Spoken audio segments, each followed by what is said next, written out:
बिस्मिल्लाहिर्रहमानिर्रहीम। मेरा नाम डॉक्टर फरताश है और मैं बुनियादी तौर पे एक यूरोलॉजिस्ट हूँ।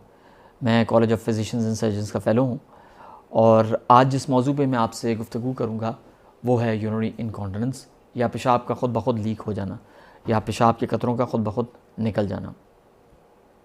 पेशाब, छोटा पेशाब करने का जो अमल है उसमें बहुत सी चीज़ें कारफरमा होती हैं। जब हम छोटे होते हैं तो पेशाब या जो बच्चा होता है उसका पेशाब ख़ुद ब खुद लीक करता है। जब उसका मसाना एक ख़ास हद तक भर जाता है तो वो पेशाब ख़ुद ब खुद कर देता है और उसका ज़हनी कोई उस पर कंट्रोल या उसके ऊपर कोई उसका इख्तियार नहीं होता। लेकिन जो हम या इंसान बड़ा होता है तो उसका वो कंट्रोल डेवलप होना शुरू हो जाता है और उसका ज़हनी इख्तियार उस पे पेशाब पे बढ़ जाता है। फिर एक लेवल वो आता है जब बच्चा इस काबिल होता है कि वो आपको बता दे कि मुझे पेशाब आ रहा है और आप उसको वॉशरूम ले जाएं और वो पेशाब कर दें। सो ये इंसानी इर्तिका या इंसानी ग्रोथ की मुख्तलिफ़ स्टेजेस हैं या इंसान के बड़े होने के कुछ स्टेजेस हैं जिससे हम गुज़रते हैं। समटाइम्स एडल्टहुड में या बड़े होने के बाद अगर आपका पेशाब ख़ुद ब खुद लीक कर रहा है तो वो हमारे लिए काबिल तशवीश होता है। इसके बहुत से वजूहात होते हैं और बहुत सी कंडीशंस में पेशाब के कतरे या पेशाब ख़ुद ब खुद लीक कर जाता है। आज मैं इसी मौजू पे आपसे गुफ्तगू करूँगा। पेशाब लीक करने की बहुत सी वजूहात और बहुत सी टाइप्स हैं। जो उसकी टाइप्स हैं उसमें से एक है स्ट्रेस इनकॉन्टिनेंस। स्ट्रेस इनकॉन्टिनेंस का मतलब ये होता है कि जब आप ज़ोर लगाएं तो उसमें पेशाब ख़ुद ब खुद निकल जाए। फॉर इंस्टेंस, अगर मुझे खांसी आई और पेशाब ख़ुद ब खुद निकल गया तो इसको हम स्ट्रेस इनकॉन्टिनेंस कहते हैं। इसी तरह अगर मुझे बहुत ज़ोर का पेशाब आया है और मेरा जी चाह रहा है कि मैं फ़ौरन उठ के जाऊं और छोटा पेशाब करूं और दौरान सफ़र जो मैं वहाँ से लेके बैतुल खला तक कर रहा हूं उस दौरान अगर पेशाब लीक हो गया है तो उसको हम कहते हैं अर्ज इनकॉन्टिनेंस। यानी आपको पेशाब की हाजत महसूस हुई लेकिन पेशाब करने से पहले आपके चंद कतरे या पूरा पेशाब लीक कर गया, इसको हम अर्ज इनकॉन्टिनेंस कहते हैं। फिर कुछ हालात में ये दोनों चीज़ें मिक्स भी होती हैं।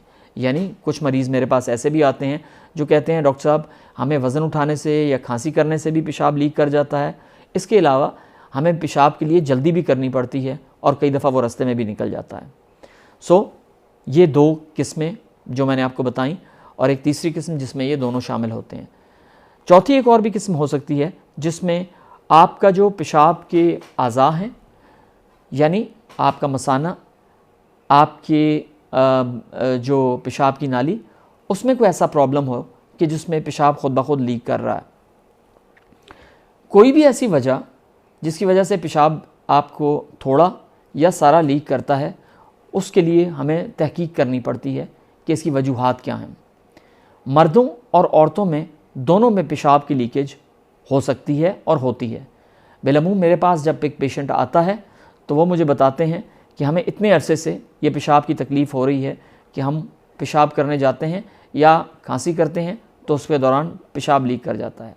नाउ जो सवालात इसमें अहम बनते हैं, जब एक मेरे पास मरीज़ क्लिनिक पे आता है तो मुझे जो उसमें सवालात उसको पूछने पड़ते हैं वो ये होता है कि ये मर्ज़ आपको कितने अरसे से है।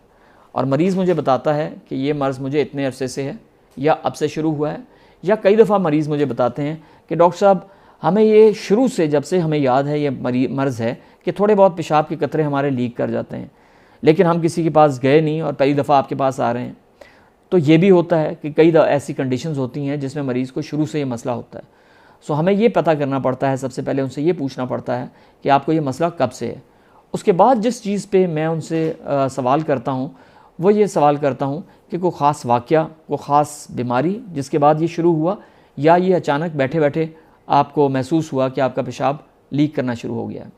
याद रखिए, जो उम्र बढ़ती है तो आपके जो पट्टे होते हैं जो पेशाब कंट्रोल करते हैं वो मज़बूत उतने नहीं रहते हैं जितने जवानी में या जितने शुरू में होते हैं। सो उम्र के साथ साथ जो पेशाब का ख़ुद ब खुद बहना है वो बढ़ता रहता है।